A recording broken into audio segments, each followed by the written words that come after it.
Assalamualaikum warahmatullahi wabarakatuh.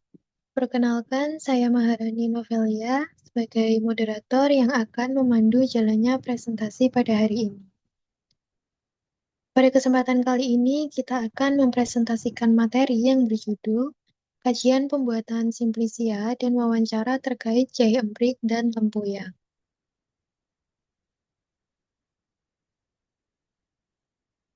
Sebelumnya, perkenankan saya untuk memperkenalkan anggota kelompok terlebih dahulu.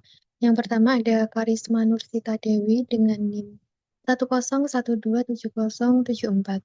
Yang kedua ada Lailatul Fitriah dengan NIM 101270075 dan Maharani Novelia Indira Ramadhani dengan NIM 101270078.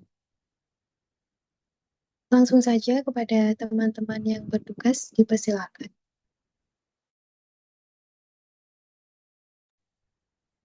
Jahe empret dan lempoyak merupakan tanaman rimpang dari famili Zingiberaceae yang banyak dimanfaatkan sebagai bahan obat tradisional dan jamu di Indonesia.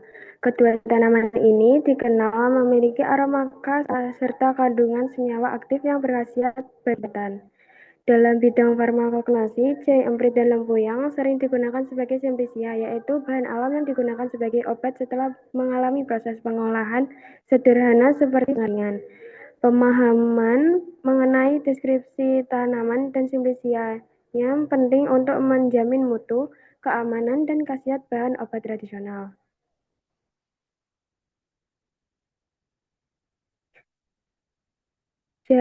Deskripsi tanaman jahe empret, yaitu nama lain Ziber officinale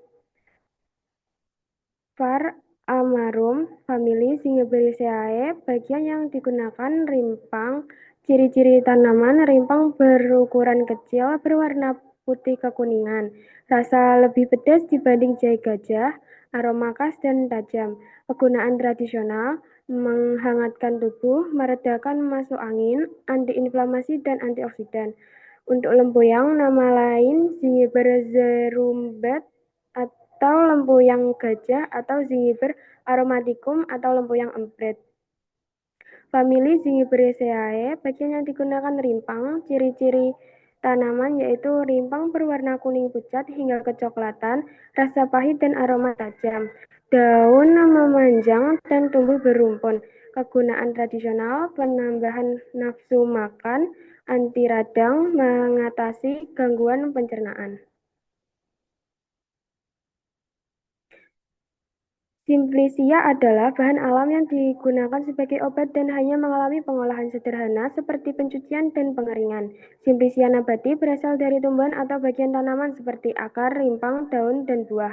Jahe empret dan lempoyak termasuk simplisia rimpang. Pembuatan simplisia bertujuan menjaga mutu dan kandungan senyawa aktif serta memudahkan penyimpanan. Dalam bidang farmasi dan herbal, simplisia berperan sebagai bahan baku jamu, obat tradisional, dan sumber senyawa aktif untuk pengembang obat herbal.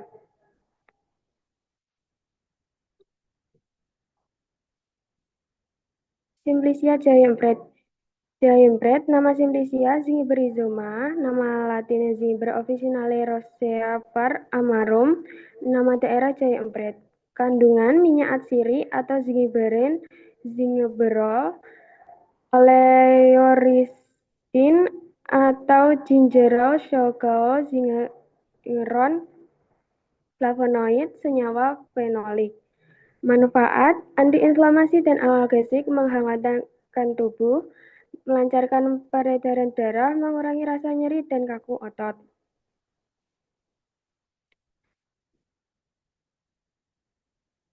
Giant bread, definisi dan karakteristiknya yaitu merupakan tanaman rimpang dengan ukuran kecil dan rasa lebih pedas dibanding jahe gajah.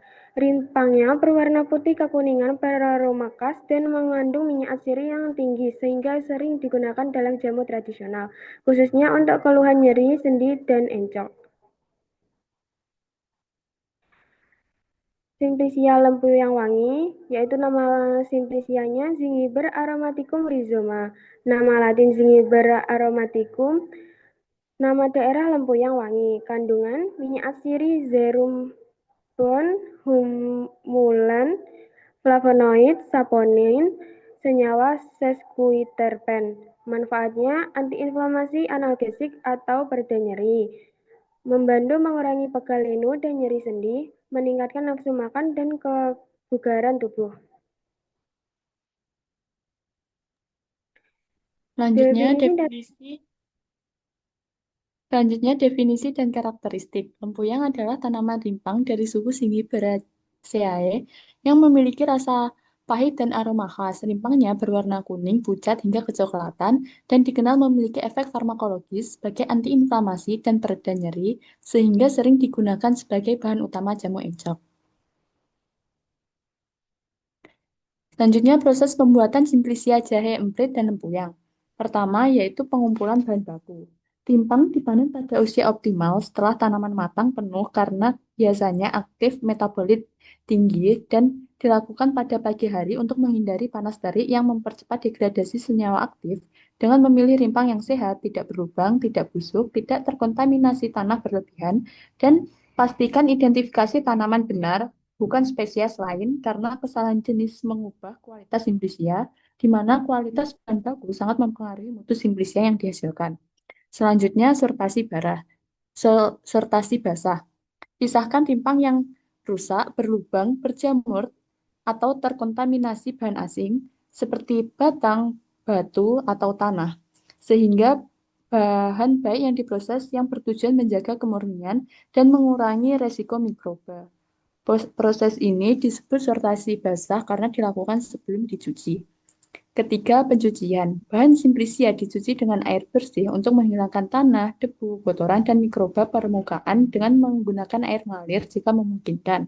Setelah dicuci, bahan ditiriskan hingga bebas tetesan air, dilap menggunakan tisu. Pencucian penting untuk menjaga higienitas dan mengurangi cemaran mikroba pada simplisia. Keempat, perajangan atau pengirisan. Rimpang dipotong menjadi irisan tipis dengan ketebalan tertentu, misal 1-3 mm, untuk mempercepat proses pengeringan dan merata. Irisan membantu air keluar lebih cepat dan mengurangi waktu pengeringan dapat menurunkan degradasi senyawa aktif, di mana penelitian menunjukkan irisan rimpang lempuyang mempengaruhi berat kering dan performa simplisia setelah pengeringan. Kelima, pengeringan atau drying. Pengeringan ini bertujuan untuk mengurangi kadar air di dalam rimpang sama dengan kurang dari 10%, hingga kering sesuai standar Farmakope Herbal Indonesia, sehingga mutu stabil mikroba tidak tumbuh dan enzim tidak aktif. Metode pengeringan yang digunakan yaitu menggunakan sinar matahari dengan ditutup menggunakan kain hitam, di mana hal ini dilakukan untuk mencegah paparan sinar UV langsung dan mempercepat proses pengeringan dengan rangkap panas dengan tujuan untuk menjaga kualitas, aroma, dan kandungan minyak atsiri dan dari lempuyang. Selain itu, bagian bahan juga dilakukan pengeringan menggunakan oven suhu terkendali, di mana terdapat literatur jurnal menyebutkan bahwa dikeringkan dengan oven pada sekitar 60 derajat Celcius selama kurang lebih 12 jam, kemudian dikeringkan sampai kadar air turun jauh sehingga tekstur menjadi rapuh. Keenam, sortasi kering. Setelah pengeringan, lakukan penyortiran ulang untuk membuang sisa bahan yang rusak.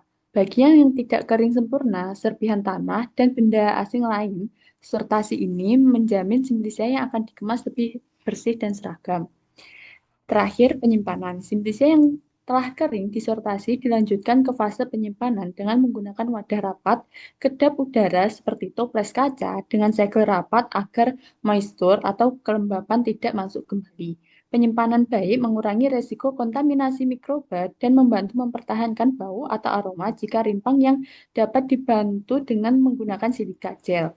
Simplisia disimpan dalam tempat sejuk, kering, bebas cahaya langsung, dan kelembapan rendah. Berikut adalah dokumentasi pembuatan simplisia jahemprit. Pertama, pengumpulan bahan baku. Kedua, sortasi basah. Ketiga, pencucian. Keempat, perajangan atau pengirisan. Kelima, pengeringan atau drying. Keenam, sortasi kering. Dan terakhir, penyimpanan. Selanjutnya, berikut adalah dokumentasi pembuatan simplisia lempuyang. Yang pertama, pengumpulan bahan baku, kedua, sortasi basah, ketiga, pencucian, keempat, perajangan atau pengirisan, kelima, pengeringan atau drying, keenam, sortasi kering, dan terakhir, penyimpanan. Selanjutnya, metodologi wawancara. Yang pertama, lokasi dan waktu wawancara. Wawancara dilakukan di lingkungan tempat tinggal narasumber pada 14 Desember 2025 dengan menyesuaikan waktu luang narasumber agar proses wawancara berlangsung efektif dan nyaman. Yang kedua, profil narasumber. Narasumber merupakan peracik jamu tradisional yang telah berpengalaman dalam membuat jamu dan memahami penggunaan tanaman herbal sebagai pengobatan tradisional. Yang ketiga, teknik pengumpulan data. Pengumpulan data dilakukan melalui wawancara langsung secara semi-terstruktur untuk memperoleh informasi mendalam, disertai dengan dokumentasi sebagai data pendukung. Yang terakhir, alat bantu yang digunakan. Alat bantu yang digunakan dalam proses wawancara meliputi alat perekam suara, catatan tertulis, serta kamera untuk mendokumentasikan kegiatan wawancara.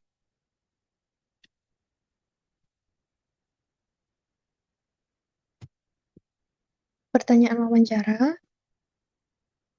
Yang pertama ada khasiat utama untuk Kiai Emrit dan Lempuyang. Yang kedua ada bentuk sediaan yang pernah dibuat oleh pembuat jamu. Yang ketiga ada cara pengolahan jahe emprit dan lempuyang. Yang keempat ada perbedaan jahe emprit dan juga lempuyang. Next.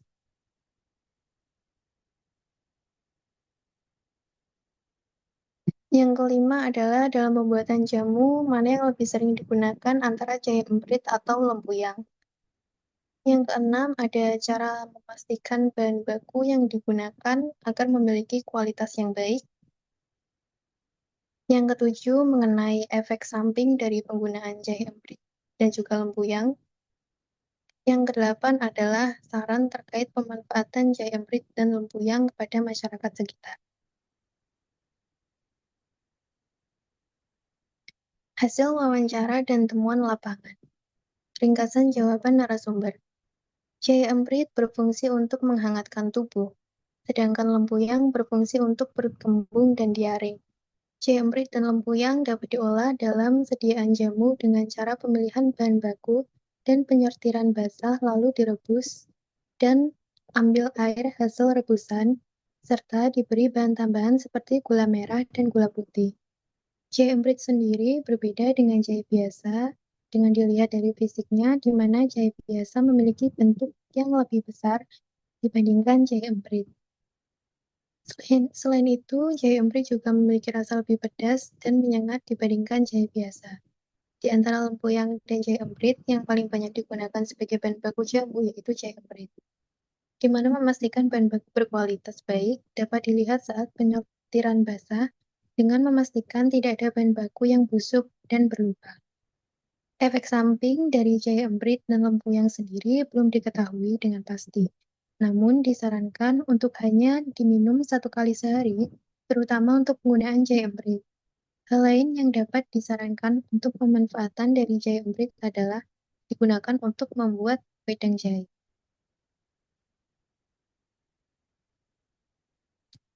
Tantangan dalam pembuatan Simplicia.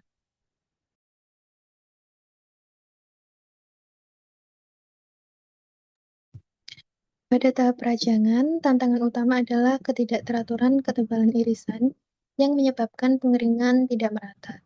Irisan yang terlalu tebal masih mengandung air, sedangkan irisan terlalu tipis mudah rusak. Selain itu, alat perajang yang kurang higienis berpotensi menimbulkan kontaminasi mikroba atau cemaran lain. Pada tahap pengeringan, tantangan yang terjadi yaitu saat pengendalian suhu, waktu, dan keseragaman proses, di mana suhu terlalu tinggi dapat merusak senyawa aktif, sedangkan suhu terlalu rendah memperlambat pengeringan dan meningkatkan risiko pertumbuhan jamur. Pengeringan yang tidak merata menyebabkan sebagian Simplicia masih lembab, sementara metode pengeringan alami sulit distandarkan karena bergantung pada kondisi cuaca. Proses yang tidak optimal juga dapat menurunkan mutu organoleptik seperti warna, aroma, dan tekstur. Pada tahap pengepakan, tantangan utama adalah mencegah masuknya kelembapan dan kontaminasi ulang. Simplicia yang bersifat higroskopis mudah menyerap uap air jika kemasan tidak kedap sehingga meningkatkan risiko jamur selama penyimpanan.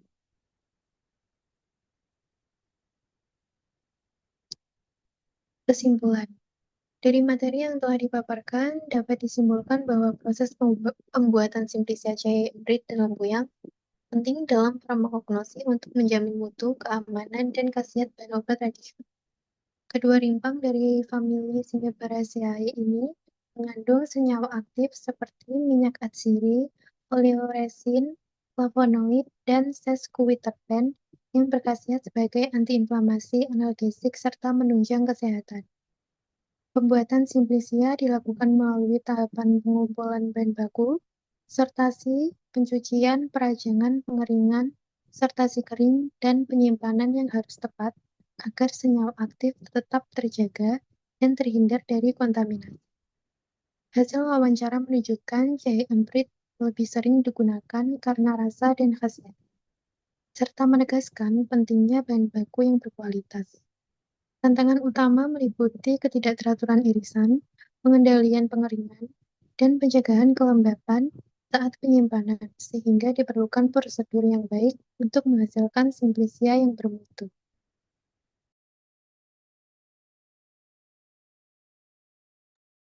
Dan demikian presentasi yang dapat kami sampaikan. Kurang lebihnya mohon maaf. Terima kasih. Wassalamualaikum warahmatullahi wabarakatuh.